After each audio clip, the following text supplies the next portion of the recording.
কথা দিয়ে গেলাম, মা বোন প্রচুর মহিলা এসেছিলেন, সন্দেহ হয়েছে অনেকে উঠেও পড়েছেন। রেকর্ড করে রাখুন রাজ্যের বিরোধী দলের নেতার কথা। বিজেপি এলে এই ধরনেরকে কোর্টে পাঠাবো না, সকালে জমা নেব, বিকালে খরচ করব। যোগী আদিত্যনাথ হেমন্ত বিশ্ব শর্মার দেখানো পথে বাড়ি বাড়ি গিয়ে বলুন। কালকেই ওনার বাবার সঙ্গে কথা বলেছি। ওনার বাবা বিচার চেয়েছেন।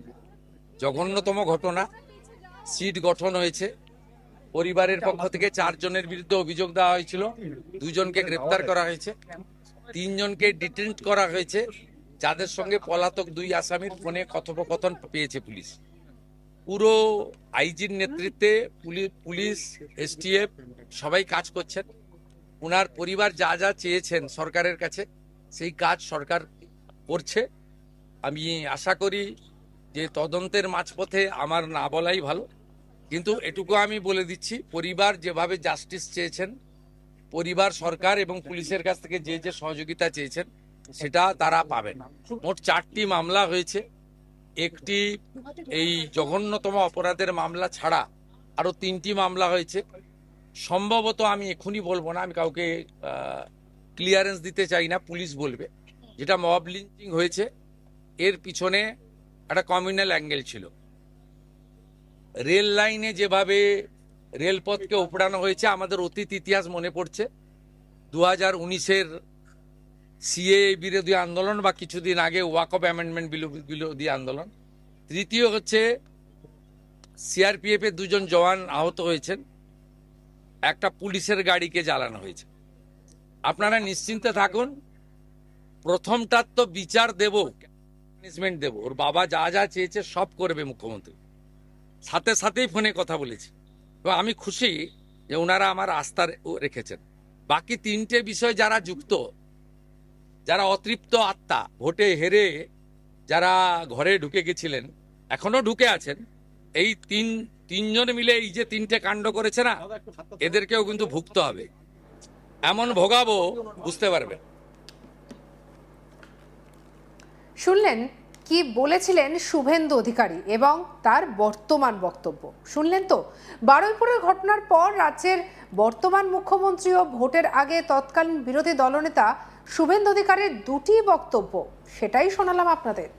রাজ্যে নারী নির্যাতনের ঘটনায় কোনোভাবেই দোষীদের রেয়াত করা হবে না, তা ভোটের আগে সাফ জানিয়ে দিয়েছিলেন তৎকালীন বিরোধী দলনেতা শুভেন্দু অধিকারী। তিনি বলেছেন, দোষীদের কোর্টে পাঠানো হবে না, সকালে জমা দেব, বিকালে খরচা করব। কি বলেছিলেন শুভেন্দু অধিকারী, চলুন আরো একবার শুনি। কথা দিয়ে গেলাম, মা বোন প্রচুর মহিলা এসেছিলেন, সন্দেহ হয়েছে অনেকে উঠেও পড়েছেন। রেকর্ড করে রাখুন রাজ্যের বিরোধী দলের নেতার কথা। বিজেপি এলে এই ধরনেরকে কোর্টে পাঠাবো না, সকালে জমা নেব, বিকালে খরচ করব।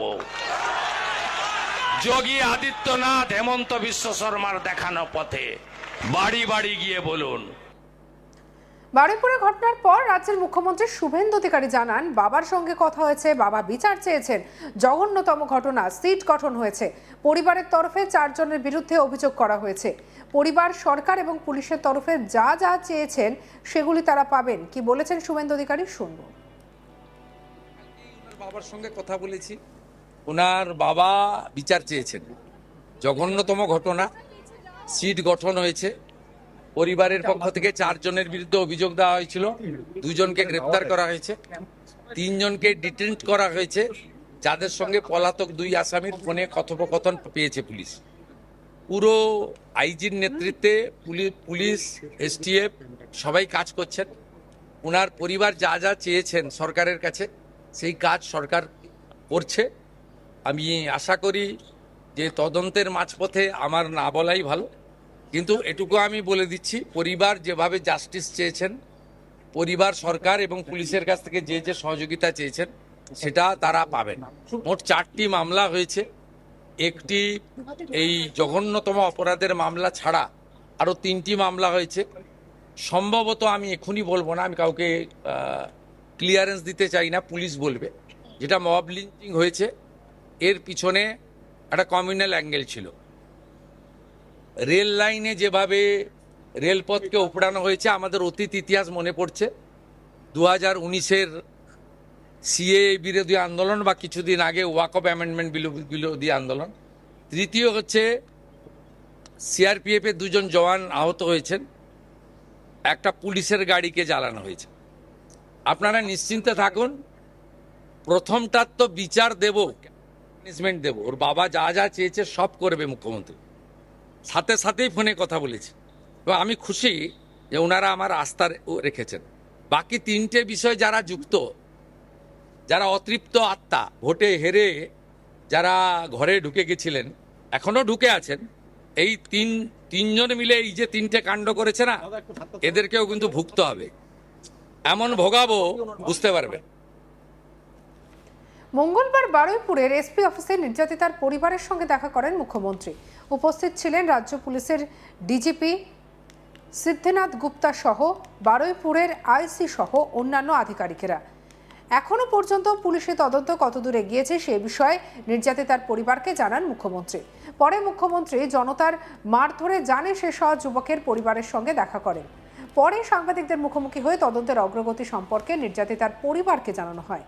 তদন্তের সঙ্গে তাদের সঙ্গে কথা বলে আমার মনে হয়েছে তারা সন্তুষ্ট। গণপিটুনিতে যে যুবক নিহত হয়েছেন তার পরিবারের সঙ্গেও কথা বলেছি, ওই যুবক নির্দোষ। মুখ্যমন্ত্রীর অভিযোগ, বিক্ষোভে যারা উস্কানি দিয়েছেন তাদের রিয়াত করা হবে না জানিয়েছিলেন মুখ্যমন্ত্রী। পিছন থেকে যারা উস্কানি দিয়েছে তাদের কেউ কিছুদিন আগে ক্ষমতা থেকে সরে গেছে, কেউ আবার 0 থেকে 1 হয়েছে। এরা অ্যান্টি ন্যাশনাল ফোর্স। সকলকে চিহ্নিত করা হয়েছে, প্রত্যেকের নামে খুনের মামলায় জুড়ব। পুলিশকে নির্দেশ দিয়েছি যারা হুলিগানিজম করেছেন তাদের সকলের বিরুদ্ধে পদক্ষেপ করতে হবে বলেছেন মুখ্যমন্ত্রী। মঙ্গলবার ঘটে যাওয়া রাজ্যের বুকে ঘটে যাওয়া পুলিশি এনকাউন্টারের ঘটনা, বারুইপুরের ঘটনায় অন্যতম অভিযুক্ত ধৃত প্রভাস মণ্ডলকে এনকাউন্টার করে জানে শেষ করে দেয় পুলিশ। জানা গিয়েছে মঙ্গলবার মধ্যরাতে পুলিশের গুলিতে মৃত্যু হয় এই ঘটনার অন্যতম অভিযুক্ত প্রভাস মণ্ডলের। মঙ্গলবার রাত 1:45 নাগাদ এই ঘটনাটি ঘটেছে। পুলিশ সূত্রে খবর, ধরা পড়ার পর থেকেই তদন্তে কোনো রকম সহযোগিতা করছিলেন না অভিযুক্ত। পুলিশের জেরায় বারবার বয়ান বদল করছিলেন সে। তার বক্তব্যে ছিল অসঙ্গতি, এমনকি নানা প্রশ্নের ভুলভাল উত্তর দিচ্ছিল। তাই আসলে সেদিন কি ঘটনা ঘটেছিল তা জানতে মঙ্গলবার মধ্যরাতেই তাকে নিয়ে বারুইপুরের ওই ঘটনাস্থলে সূর্যপুরে হাজির হয় পুলিশ। উদ্দেশ্য ছিল ঘটনার পুনর্নির্মাণ করা, কিন্তু অভিযোগ সেই সময় পালানোর চেষ্টা করে অভিযুক্ত। রীতিমতো পুলিশের সার্ভিস রিভলভার কেড়ে নিয়ে পালানোর চেষ্টা করে সে। 1 রাউন্ড গুলিও ছোড়ে, সেই সময় পাল্টা গুলি চালায় পুলিশ, আর তাতেই মৃত্যু হয় প্রভাসের। গুরুতর জখম অবস্থায় রাতেই অভিযুক্তকে বারুইপুর হাসপাতালে নিয়ে যাওয়া হলে চিকিৎসকরা তাকে মৃত বলে ঘোষণা করে। এসআই রনি সরকার, যিনি বারুইপুরের সিটের সদস্য, তার রিভলভার ছিনিয়ে নিয়ে পালানোর চেষ্টা করে প্রভাস। এরপর তাকে লক্ষ্য করে নাকি গুলি করে অফিসার অর্ঘ্য মণ্ডল নামে এক পুলিশ কর্মীর গুলিতেই মৃত্যু হয় প্রভাস মণ্ডলের। সঙ্গে রাখুন আজ তাক বাংলাকে, সাবস্ক্রাইব করতে ভুলবেন না।